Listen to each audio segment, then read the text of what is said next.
kan dimintai keterangannya juga oleh pihak kepolisian, bisa disebutkan salah satu saksi kunci karena waktu itu ada di TKP. Mungkin yang pertama yang Pak RT pengen jelaskan nih kepada publik biar tahu, biar semua terang benderang Pak RT. Mungkin untuk Bismillahirrahmanirrahim. Assalamualaikum warahmatullahi wabarakatuh. Waalaikumsalam warahmatullahi wabarakatuh. Pertama-tama saya akan jelaskan kronologis pada tanggal 18 Agustus. Waktu itu seperti biasa saya dari rumah berangkat ke kebun sama pekerja sekitar 6:30. Lama bekerja, perkiraan saya sekitar 1 jam di kebun. Tiba-tiba saya mendengar orang berteriak di jalan. Lalu saya keluar ke jalan. Setelah keluar ke jalan, ternyata yang berteriak memanggil saya itu adalah Pak Suparman atau suka dipanggil Pak Ujang Jahri, warga saya.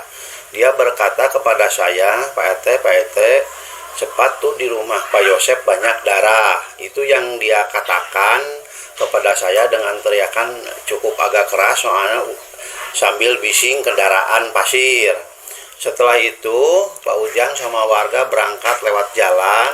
Kalau saya sempat bilang sama Pak Ujang saya mau lewat belakang, lewat kebun. Setelah itu saya lari lewat kebun dikarenakan masih banyak embun, jadi jalan agak sulit, leur lah gitu, licin.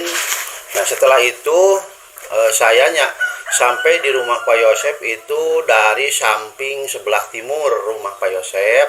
Kelihatan di depan juga sudah ada orang. Pertama yang saya lihat itu di depan pintu samping sebelah timur Pak Yosep itu memang ada darah cukup banyak di depan pintu di lantai keramik.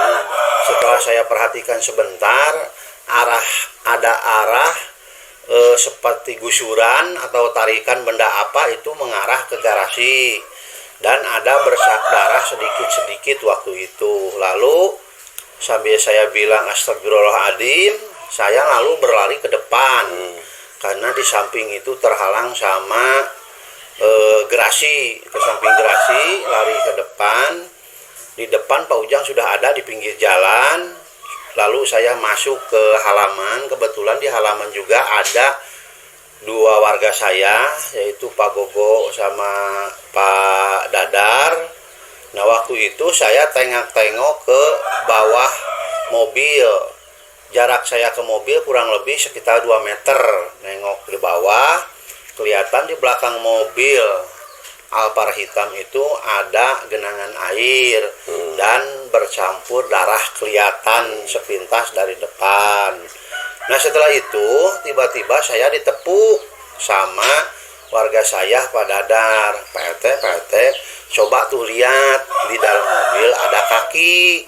Lalu saya melihat, ya jelas di belakang jok, di samping kanan di atas yang ada hordengnya itu kelihatan kaki.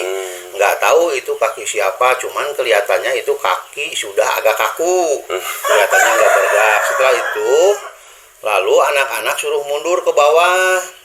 Kata saya mundur ke bawah, jangan ada yang berani naik lagi ngedeketin. Lalu curiga saya juga curiga, memang di situ orang sudah banyak, motor sudah yang berhenti juga. Lalu saya langsung mencegat warga saya yang mau ke arah Jalan Cagak. Lalu saya lapor ke Kapolsek, dikarenakan masih pagi, kendaraan banyak, jadi nggak terlalu bisa cepat. Pas saya mau pintu masuk Kapolsek, tiba-tiba di dalam Kapolsek ada mobil yang mau keluar. Lalu saya berteriak, Pak, saya mau lapor kejadian di rumah Pak Yosep. Setelah itu yang di dalam mobil menjawab, Pak, udah ada yang lapor, ikut saja sama saya di belakang. Lalu saya ikuti dari belakang.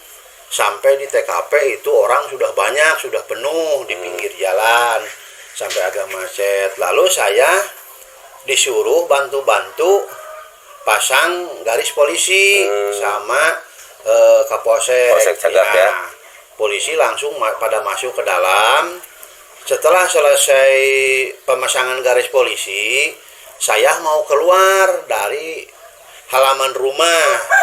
Tiba-tiba saya dihampiri oleh Pak Yosep dari kerumunan orang itu, datang ke saya pakai topi merah, pakai kaos putih, tangan pendek yang ada kerahnya. Lalu dia bilang sama saya, Pak RT, tolong saya bantu sama Pak RT. Pak RT jangan kemana-mana di sini sampai selesai.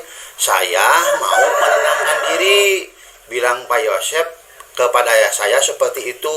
Nah setelah itu kelihatannya Pak Yosep itu dibawa, cuman saya nggak tahu sama siapa dikarenakan orang pada banyak. Itulah keterangan saya yang tidak dikurangi, tidak dilebihi. Itu yang jelas yang dialami sama saya pada tanggal 18 itu, cuman itu. Oh iya. Nah, itulah teman-teman seperti apa yang sudah disampaikan oleh Pak RT ya. Untuk terkait kasus yang terjadi di Jalan Cegek ini, karena pada saat itu Pak RT juga sempat diposisikan sebagai saksi ya Pak ya, karena memang berada juga tidak jauh dari TKP dan ada pada saat itu di TKP. Nah, seperti apa yang dijelaskan oleh Pak RT terkait hal ini, silakan teman-teman nanti berkomentar bagaimana pendapat teman-teman semuanya, seperti apa yang sudah disampaikan oleh Pak RT ya teman-teman. Saya juga berpikir bahwa Pak RT sudah menyampaikan sesuatu yang memang dia tahu ya, dan sesuai mungkin yang dia alami di lapangan ya Pak RT ya. Itulah teman-teman, silakan nanti teman-teman berkomentar.